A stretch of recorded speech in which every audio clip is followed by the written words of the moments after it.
இன்றைக்கி வந்து நம்ம ஸ்பெஷலாக 1 கிலோவுக்கு நாட்டுக்கோழி பிரியாணி பண்ண போகிறோம். இந்த மாதிரி வீட்டில் செஞ்சு கொடுத்து பாருங்கள், எல்லாருமே நல்லா விரும்பி சாப்பிடுவாங்க. அந்த அளவுக்கு ஒரு சூப்பரான பிரியாணி தான் நம்ம இன்றைக்கி பண்ண போகிறோம். தொட்டுக்க பார்த்தீங்கன்னா கத்திரிக்காய் தொக்கு தான் வச்சுருக்கோம். அந்த பிரியாணியும் கத்திரிக்காய் தொக்கையும் வச்சு சாப்பிடும் போது டேஸ்ட்டு பார்த்தீங்கன்னா அவ்வளோ சூப்பராக இருக்குங்க. லெக் பீஸை பாருங்கள் எவ்வளோ சூப்பராக இருக்குண்ணே. முட்டை, கத்திரிக்காய் தொக்கு, தயிர் வெங்காயம் வச்சு சாப்பிட்டா அவ்வளோ சூப்பராக இருக்கும். ஃபஸ்ட்டு வந்து நம்ம கத்திரிக்காய் தொக்கு எப்படி பண்ணலான்னு பற்றி பார்க்கலாம். 1/4 ஸ்பூன் கடுகு, 1/4 ஸ்பூன் சீரகம், 1 ஸ்பூன் மிளகு சேர்த்துக்கலாம், 2 பச்சை மிளகா, கொஞ்சமாக கருவேப்பிலை சேர்த்துட்டு இப்போது ஒரு 5 கத்திரிக்காய் நம்ம எடுத்துருக்கோம், அதை சேர்த்துக்கலாம். பார்த்தீங்கன்னா நம்ம ஒயிட் கத்திரிக்காய் தான் எடுத்துருக்கோம். கொஞ்சமாக மஞ்சள் தூள் சேர்த்துட்டு நல்லா கலந்து விட்ருவோம். கலந்து விட்டு தட்டு போட்டு மூடிடுவோங்க. ஒரு 10 நிமிஷத்துக்கு அப்படியே விட்டுருவோம். கத்திரிக்காய் நல்லா பார்த்தீங்கன்னா வெந்து வரட்டும். அதுக்கப்புறம் நம்ம தேவையானதெல்லாம் சேர்க்கலாம். ஒரு 10 நிமிஷம் கழித்து திறந்து பார்ப்போம்.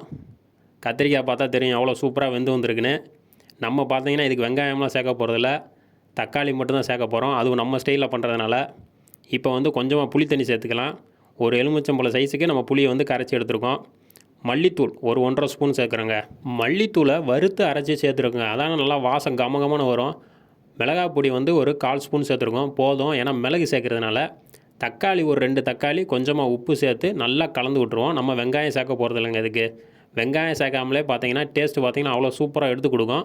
இப்போ மறுபடியும் தட்டு போட்டு மூடி ஒரு 15 நிமிஷத்துக்கு அப்படியே விட்டுருவோம். இப்போ பார்த்தீங்கன்னா நல்லா அப்படியே குழஞ்சி வந்திருக்கு பாருங்கள் கத்திரிக்காயெல்லாம். இந்த டயத்தில் என்ன பண்ணுவோம், நம்ம வந்து வேர்க்கடலை கொஞ்சமாக அரைச்சி வச்சுருக்கோம், அதை சேர்த்துக்கலாம். சேர்த்து விட்டு நல்லா கலந்து விட்டு இன்னி ஒரு 5 நிமிஷம் அப்படியே வேக விடுவோம். நல்லா மிக்ஸ் ஆகி மசாலா ரெடியாகி வரும் பாருங்கள் எப்படி வரும்னு. ஒரு 5 நிமிஷம் கழித்து நம்ம பார்க்கலாம். இப்போ நம்மளுக்கு சூப்பரான கத்திரிக்காய் தொக்கு ரெடி ஆயிடுச்சு. பார்த்தாலே தெரியும் எவ்வளோ சூப்பராக ரெடி ஆயிருக்குன்னு. நம்ம ஸ்டைலில் ஒரு கத்திரிக்காய் தொக்கு.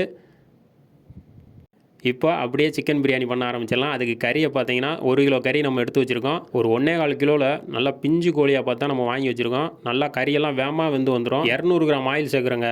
சேர்த்துட்டு பட்டை, கிராம்பு, ஏலக்காய், ஒரே ஒரு ஸ்டார் அனீஸு பார்த்தீங்கன்னா ஒரு பிரியாணி இலை சேர்த்துட்டு நல்லா பொரிஞ்சு வரட்டும். நம்ம 6 மீடியம் சைஸ் வெங்காயம் சின்ன சின்னதாக கட் பண்ணி வச்சுருக்கோம், அதை சேர்த்துக்கலாம். வெங்காயம் பிரியாணிக்கு வந்து எப்போயும் பார்த்தீங்கன்னா கோல்டன் கலருக்கு நல்லா வதங்கி வரணும். அது வரைக்கும் வெயிட் பண்ணி நம்ம வதக்கணும்.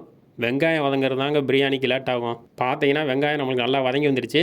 ஒரு கை நிறையா கொத்தமல்லி எடுத்து இந்த டயத்தில் சேர்த்துக்கலாம். கொத்தமல்லியை ஆயிலே சேர்க்கும் போது நல்லா அப்படியே வாசம் கமகமகமன்னு வருங்க. இந்த டயத்தில் மிளகாய் பொடி வந்து ஒரு 2 ஸ்பூன் நம்ம இப்போ சேர்க்குறோம் ஆயில்லையும். ஆயிலில் சேர்க்கும் போது பார்த்தீங்கன்னா நம்மளுக்கு பிரியாணி நல்லா கலர் எடுத்து கொடுக்கும். அதான் பார்த்தீங்கன்னா நம்ம இந்த டயத்தில் சேர்த்துட்றோம். இப்போது ஒரு கை நிறையா புதினா சேர்த்துருக்கோம். சேர்த்துட்டு அதையும் நல்லா ஆயிலே வதக்கிடலாம். இந்த ஆயிலில் வந்து அந்த புதினா கொத்தமல்லியை நல்லா வதக்கும் போது தாங்க வாசம் நம்மளுக்கு பிரியாணிக்கு நல்லா எடுத்து கொடுக்கும்.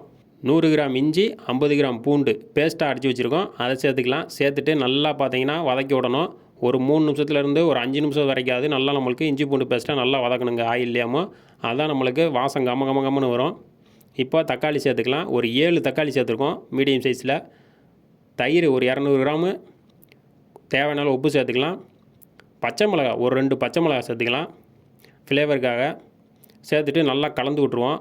தக்காளி நல்லா வதங்கி வரணும். சிம்மிலே வச்சு நல்லா வதக்கி எடுத்துக்கலாம். நல்லா வதங்கி வந்துடுச்சு. அந்த எண்ணெய் தெளிஞ்சு மேலே வந்துருக்கு பாருங்கள். இந்த டயத்தில் நம்ம நாட்டுக்கோழி எடுத்து சேர்த்துக்கலாம். சேர்த்துட்டு நல்லா அப்படியே பார்த்திங்கன்னா ஒரு 2 நிமிஷத்துக்கு நல்லா மசாலாலாம் மிக்ஸ் ஆகிற அளவுக்கு நல்லா கலந்து விடுவோம்.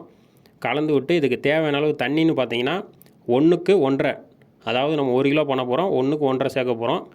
ஒரு தட்டு போட்டு மூடி கரெக்டாக பார்த்தீங்கன்னா நம்ம ஒரு 5 நிமிஷம் தான் மூடி வைக்க போகிறோம். தண்ணி நல்லா சூடாகி வந்தோடனே ஒரு 5 நிமிஷத்தில் நம்மளுக்கு கறி வெந்து வந்துடும். இந்த கறி பார்க்க நாட்டுக்கோழி தான் இருந்தாலும் நம்மளுக்கு பிஞ்சு கோழியாக இருக்கனால ஸ்பீடாக வெந்து வந்துடும். ஒரு 5லேருந்து 6 நிமிஷம் கழித்து நம்ம கறியை திறந்து பார்க்குறோம். கறியெல்லாம் பார்த்தீங்கன்னா ஒரு 80% நல்லா வெந்து வந்திருக்கும். நம்ம வந்து அரிசியோடு சேர்த்து தம் போடும் போது அதில் பாதி வந்து வெந்து வந்துடும். இப்போது நம்ம வந்து 1/2 மணி நேரம் அரிசியை ஊற வச்சு எடுத்துருக்கோம், அதை சேர்த்துக்கலாம். சேர்த்துட்டு நல்லா கலந்து விட்ருவோம். ஒரு தட்டு போட்டு மூடிடலாம். நல்லா கொதித்து வரட்டும், நம்ம திறந்து பார்ப்போம். அதுக்கப்புறம் ஒரு 2 நிமிஷம் விட்டிங்கன்னா நல்லா கொதித்து வந்துடும்.